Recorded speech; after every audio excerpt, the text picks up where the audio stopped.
মালয়েশিয়ার রাজধানী কুয়ালালামপুরের ট্যুরিজম ও রাতের শহর হিসেবে পরিচিত বুকিত বিন্তাং জালান এমবিতে অভিযান চালিয়েছে দেশটির ইমিগ্রেশন বিভাগ। এই অভিযানে ৫০৬ জন বিদেশি নাগরিককে আটক করা হয়েছে। জানা গেছে তাদের মধ্যে ১৫৫ জন ছিলেন বাংলাদেশি।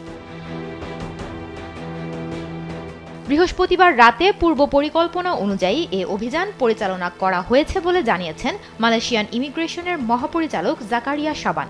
এই অভিযানটিতে সর্বমোট ১৮৫ জন কর্মকর্তা অংশগ্রহণ করেছেন।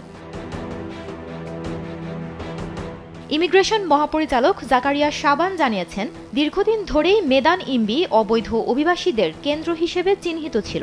এখানকার অনেক দোকান ঘরের উপরের তালা ভাড়া নিয়ে অবৈধ অভিবাসীরা বসবাস করত।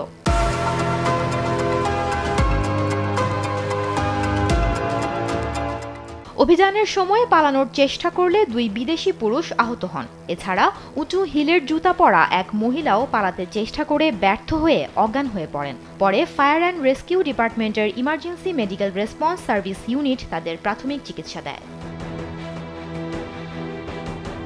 কয়েক ঘণ্টা ধরে চলা অভিযানে মোট ৮৯৫ জনকে পরীক্ষা করা হয়। তাদের মধ্যে ৭৪৯ জন ছিলেন বিদেশি নাগরিক ও ১৪৬ জন ছিলেন স্থানীয়।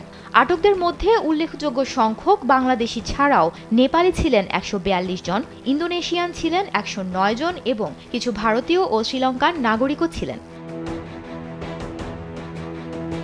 ইমিগ্রেশন সূত্রে আরও জানা গিয়েছে, আটকদের বিরুদ্ধে বিভিন্ন অভিযোগ রয়েছে। এর মধ্যে উল্লেখযোগ্য হল বৈধ কাগজপত্র না থাকা, ভিসার মেয়াদ পেরিয়ে যাওয়া এবং ওয়ার্কিং ভিজিট পাসের অপব্যবহার। অনেক কর্মীকে দেখা গেছে যাদের জোহরের ওয়ার্কিং ভিসা থাকলেও তারা কুয়ালালামপুরে অবস্থান করছিলেন। সুমনা মোস্তফা, কালবেলা।